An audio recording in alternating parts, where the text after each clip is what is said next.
Europe 1, La France bouge. Elisabeth Assayag. Bien sûr qu'elle bouge cette France et nous on le voit chaque jour sur Europe 1 avec des entrepreneurs, des patronnes, des patrons, des parcours de vie. Et aujourd'hui nous sommes en direct de Moirans en Montagne, dans le Jura, notre capitale du jouet en France. Et bien ça se passe ici. C'est notre grand tour avec les chambres de commerce, Tour de France pour explorer nos savoir-faire, nos territoires et notre dynamisme industriel. Savez-vous qu'un salarié sur 4 travaille dans l'industrie ici dans le Jura quand on sait qu'ils sont 1 sur 6 en France. Donc c'est une entreprise ici du patrimoine vivant. Le jouet est son cœur d'activité. Villac et son président Laurent Weisbusch. Vous êtes le président donc de Villac et vous êtes notre témoin du jour. Vous êtes ici autour de la table de la France Bouge. Alors vous nous avez dit tout à l'heure qu'il y avait un savoir-faire très important, des métiers bien précis, bien particuliers, de laquerie, des métiers de tourneur. Et c'est très important aussi pour vous les normes parce que vous avez, vos exportations, c'est à combien ? C'est 40%? Oui, c'est entre 30 et 40%. Et c'est vrai que les normes... Donc vous vendez partout ? On vend partout, mais effectivement, chaque pays a une spécificité particulière. Pour la sécurité des bébés et des enfants. Des enfants, même si je pense que les normes françaises sont les plus sévères qui peuvent exister aujourd'hui. Chaque pays a quand même des critères qui leur sont propres, mais ce qui veut dire qu'on est obligé de faire tester. Par exemple, si on veut livrer aux États-Unis, on est obligé d'avoir un test qu'on appelle un test ASTM, et on est obligé de faire tester ce jouet aussi indépendamment. D'accord, donc par exemple pour les États-Unis c'est comme ça. Et il y a quoi d'autre aussi ? Ils demandent quoi ? Il y a des tests un peu farfelus, des choses un peu... Non, les tests restent toujours à peu près les mêmes. C'est surtout des tests justement pour pas de Parce que vous dites que nous on est très très rigoureux. Oui. Pourquoi est-ce qu'ils veulent encore tester puisqu'on a cette réputation d'être très... Parce que chaque pays, c'est un peu du protectionnisme aussi, je pense, pour l'avouer. Et c'est vrai que ça leur permet pour eux aussi de privilégier peut-être une production un peu plus locale aussi. Alors vous aussi, ce qui nous a intéressé, Laurent Weisbusch, c'est votre parcours d'entrepreneur, parce que la France Bouge met en avant ces parcours d'entrepreneur. Vous êtes un entrepreneur, puisque vous avez monté votre propre entreprise. Oui, c'est un peu plus compliqué que ça, parce que mon père a déjà commencé effectivement avec une entreprise. C'est souvent familial. De cartes à jouer, avec là aussi pas mal de réussites dans ce domaine. Donc je lui en suis éternellement reconnaissant. C'était France Carte, une usine donc, de cartes à jouer, que j'ai cédée donc, récemment pour me consacrer exclusivement à l'usine donc, de jouets en bois, et aussi, comme je sais que vous avez déjà vu, Petit Colin, qui est aussi fait partie donc Petit Colin, Jeux Jura, Villac, ça a commencé par Jeux Jura que vous avez racheté, c'est ça ? Oui, Jeux Jura en 2004. 2004, et ensuite 2012, Villac. 2012, Villac. Voilà. Et c'est quoi ? Pourquoi vous êtes allé vers cette entreprise de jouets ? Enfin, il faut... Ces entreprises de jouets déjà étaient dans des secteurs d'activité que je commence assez bien à connaître, et en plus ces sociétés représentent des valeurs qui nous sont quand même qui sont assez fortes et sur lesquelles effectivement on est quand même. Mais vous-même vous aviez des jouets Villac, il y avait une histoire particulière avec vous ? Des jouets Villac, je pense que tout le monde a joué avec des jouets Villac ou des jouets Jeux Jura. Je pense que j'ai eu tout petit aussi, vu que j'ai baigné dans le monde du jouet, tout petit, j'ai eu un chalet en bois à construire. Le fameux chalet en bois Villac. C'était un de mes jouets, voire le jouet préféré que j'avais à cette époque. Donc vous avez réalisé un rêve et d'enfant j'ai réalisé en mon rachetant. rêve en rachetant cette société qui, à l'époque, était en difficulté. Donc c'est vrai que, comme on disait, l'histoire d'entreprise n'est pas facile. Et ça a été un vraiment pari pour nous de racheter cette société et de mettre les moyens en place, une méthodologie un peu différente pour que cela fonctionne aujourd'hui très bien. Et qu'est-ce qui fait aujourd'hui, c'est quoi le secret entre guillemets qui fait que ça continue, ça a perduré ? Vous aurez pu vous faire aspirer, il y a de la concurrence. C'est quoi ? C'est parce que c'est le savoir-faire ? Le secret, c'est d'abord, je pense, les équipes qui travaillent au sein de ces sociétés, qui sont très concernés et qui sont très motivés à développer et à créer tous les jours des nouveaux jouets. Des équipes concernées, motivées, et souvent ce sont des histoires de famille aussi au sein de vos salariés. On a la chance encore d'avoir l'arrière-petite-fille chez Jeux Jura qui est encore la directrice de cette usine, qui a mon entière confiance et qui effectivement, je pense qu'elle a continué cette activité comme si c'était encore sa société à elle. Il n'y a pas de souci là-dessus. Donc il y a un lien particulier. Ils sont très attachés effectivement ça va au-delà du business. Société. Ça te va effectivement, c'est quand même très sensible. Nous sommes toujours avec Pascal Robinet, le cofondateur de Maïtech, et avec la pépite du jour, c'est vous, Julien Fabre, le cofondateur de Captrek. La France bouge. La pépite du jour. Chaque année, nous remettons des trophées Europe 1 de l'avenir parce qu'ici, dans l'émission, on découvre des pépites, des toutes petites entreprises. Alors, Julien, vous avez 28 ans et comme votre voisin, vous aussi, il y a eu une recherche, un aspect de recherche et développement assez long pour arriver à Captrec. Vous avez un parcours d'ingénieur et commercial. Oui. Vous avez tout fait en alternance, vous ? J'ai tout fait en alternance. C'est beau. Il faut le mettre en avant. L'alternance permet de... C'est une voie assez royale qui permet d'acquérir des compétences tout en travaillant le savoir à l'école. Donc, c'est effectivement Donc, vous étiez à l'école et vous étiez dans quelle entreprise en parallèle ? Dans l'entreprise Amphenol FCI à Besançon qui fabrique des connecteurs pour l'industrie électronique et automobile. Donc c'est un secteur que je connais assez bien, j'y étais pendant 10 ans et que je transpose aujourd'hui dans mon activité entrepreneuriale. Parce qu'en étant en alternance et en travaillant dans ce secteur, vous avez pu toucher à plein de projets. Je crois qu'il y en a un qui vous a particulièrement marqué. Oui, tout à fait. J'ai eu la chance de pouvoir travailler sur le développement, l'industrialisation et puis la commercialisation d'un projet pour une petite société qui fait des voitures électriques, qui est un petit peu connue, qui s'appelle Tesla. Et donc, on a aussi des produits fabriqués en Franche-Comté qui sont intégrés dans les Tesla. Donc, l'alternance qui mène à tout, qui mène aussi à l'entrepreneuriat. Et puis aussi, ce qui est important, c'est que vous êtes un passionné de sport. Vous faites quoi comme sport ? Je fais beaucoup de ski particulièrement. Donc, j'affectionne cette saison d'hiver qui arrive. Bon, la neige tarde un petit peu, mais j'ai hâte que les premiers... Il y a un beau soleil aujourd'hui. Tout à fait. Et puis, je fais aussi un peu de randonnée, de la course à pied, du vélo. Donc, vraiment multi-activité outdoor. Donc, Captrec, ça répond à un besoin que vous avez certainement eu. Vous avez mêlé toutes vos compétences. Ça a donné Captrec. Le projet est né en 2018, mais il a vu le jour il y a quelques semaines. Quelques semaines. On a reçu le premier produit il y a vraiment quelques jours. Et donc, on a pu le présenter à travers différentes occasions. Et vous allez nous le décrire, vous allez nous le présenter. Captrec, c'est quoi ? Vous aussi, vous avez 1 minute. On vous écoute. Alors, je suis passionné par les sports outdoor. Comme je l'ai dit, je fais beaucoup de ski, de la randonnée, de la course à pied. Et je suis également ce qu'on appelle un geek des technologies. À chaque fois, j'embarque avec moi ma GoPro, mon drone, ma balise de sécurité, GPS, montre connectée sportive, etc. Et en fait, tous ces objets sont très compliqués à utiliser pendant la pratique. Il faut s'arrêter. Ça représente du poids, du volume. Il faut penser à les recharger la veille de son activité. Et puis surtout, il faut pouvoir se les procurer parce qu'on parle quand même d'à peu près 1000 à 1500 euros d'équipement. Et donc, c'est comme ça que l'idée de Captrec m'est venue. C'est vraiment de simplifier la pratique outdoor en agrégeant toutes ces fonctionnalités que j'ai pu citer dans un seul et même outil qui va venir simplifier au maximum la vie de tous les pratiquants. Donc, on va pouvoir se sécuriser, on va pouvoir se géolocaliser les uns les autres, suivre son itinéraire, on va pouvoir communiquer d'un produit à un autre par la voix ou par message texte. On va pouvoir suivre sa performance sportive et puis être connecté à tous ces objets connectables qui existent aujourd'hui dans l'environnement outdoor, tous les e-devices. Donc Captrec, c'est le premier action controller.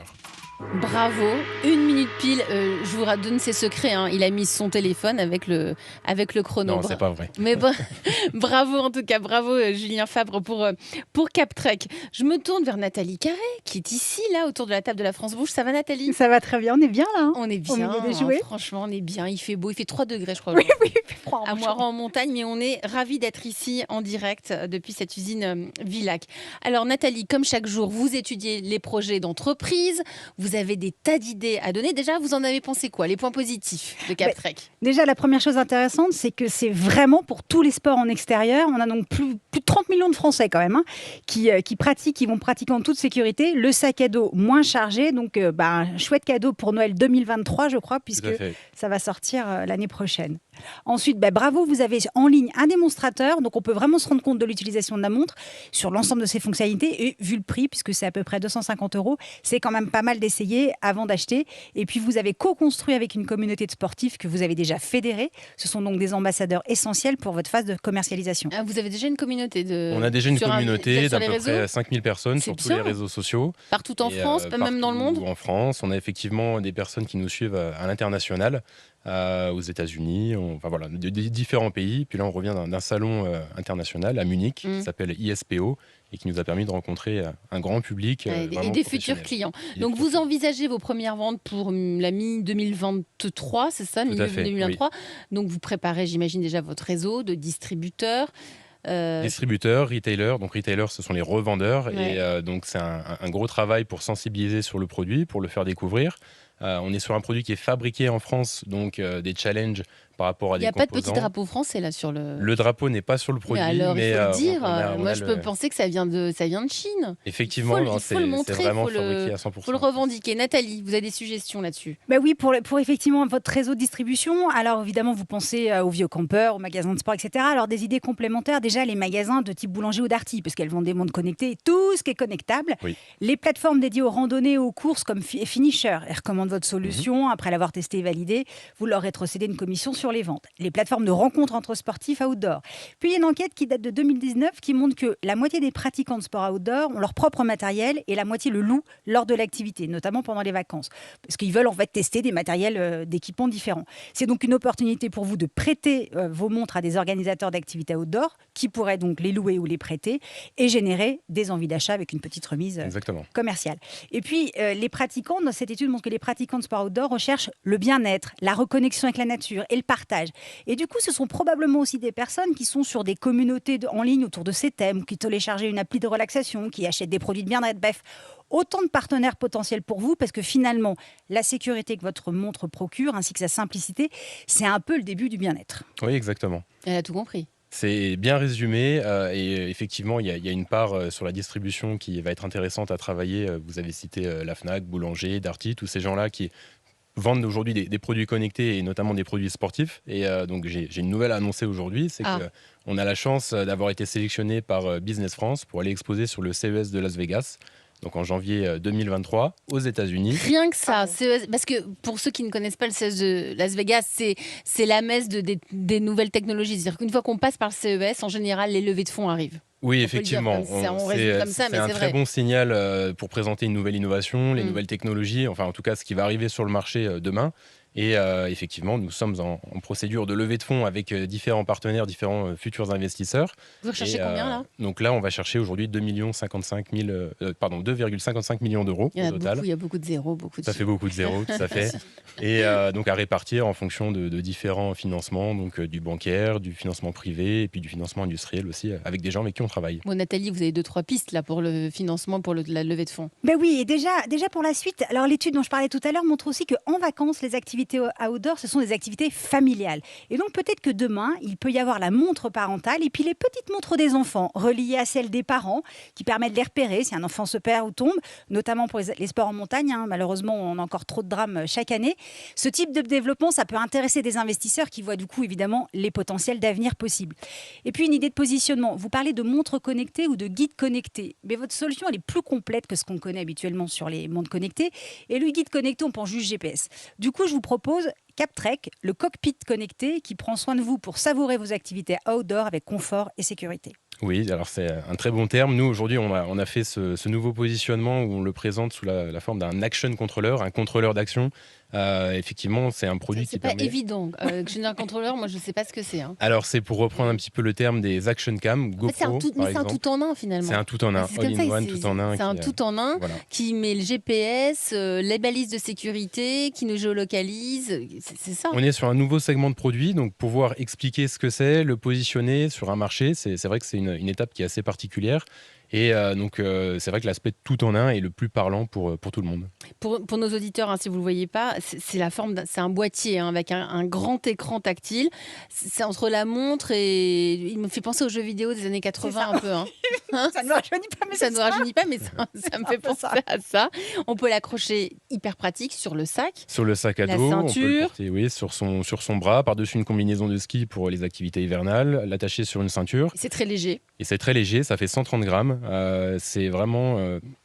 et on peut la porter partout, même quand il fait moins, vous avez dit moins 20 degrés jusqu'à 50 degrés si on va dans le désert. Ça tient de moins 20 degrés jusqu'à plus 50 degrés. Donc c'est vraiment fait pour toutes les activités multisaisons. On valide à 100%, surtout que tout est fait en Haute-Savoie, Isère, et la fabrication, elle est prévue en Bourgogne. En Bourgogne, tout à fait. Pourquoi la Bourgogne ? Alors c'est aujourd'hui parce que c'est un acteur qui a des compétences, qui fabrique des produits pour certaines startups, qui a un savoir-faire. Et c'est surtout, nous, dans notre fonctionnement, nous sommes à la recherche de partenaires. C'est-à-dire que que la relation humaine est plus importante, je dirais, que la relation business, même si l'économique est très important, même à notre niveau de start-up. Donc la relation humaine s'est très bien déroulée avec ces partenaires-là, donc en Haute-Savoie pour le développement électronique, en Isère pour le design et la fabrication donc en Bourgogne. Vous cochez toutes les classes. Laurent Wesbusch, vous êtes le président de Villac. Ça vous inspire ? Oui, moi je trouve que c'est un très beau produit et très malin. J'aurais aussi un petit conseil, si je peux me permettre. Allez-y, en tant qu'entrepreneur, vous avez un peu d'expérience. C'est peut-être de trouver aussi certains sportifs, grands sportifs. Nous, par exemple, on a eu la chance d'avoir, on a conçu une carabine en jouet, bien évidemment, avec des élastiques, avec Martin Fourcade.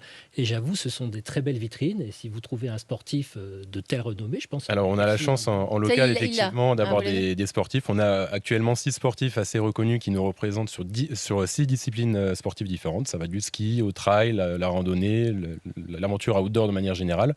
Notamment à Besançon, on a un très bon trailer qui s'appelle Sangué Sherpa, qui est très performant et qui représente donc notre marque et qui va prendre encore plus de puissance dans la présentation d'ici quelques mois. Eh bien, vous reviendrez nous donner des nouvelles, en tout cas de Captrek. Julien Fabre, vous êtes le fondateur de Captrek. Si vous aussi, vous êtes une pépite, vous avez un projet d'entreprise, si vous avez envie de vous lancer, mais lancez-vous, osez, parce qu'ici, tout est possible à la France Bouge. Il n'y a qu'une seule adresse, Nathalie Carré. Envoyez vos candidatures à e1-lafrancebouge@europe1.fr. Premier juré, Solène Godin, Charlotte Barrican et moi, on lit toutes les candidatures aussi. Et c'est vrai, vous serez peut-être en route pour les trophées Europe 1 de l'avenir. La cérémonie a lieu en général autour du mois de mai, juin, et donc ça peut vous permettre de remporter un prix. Allez, vous restez avec moi tous les trois. Le Jura, terre de savoir-faire. On va en parler justement avec le président de la CCI Jura. Nathalie, nous on vous retrouve demain. À demain. À demain.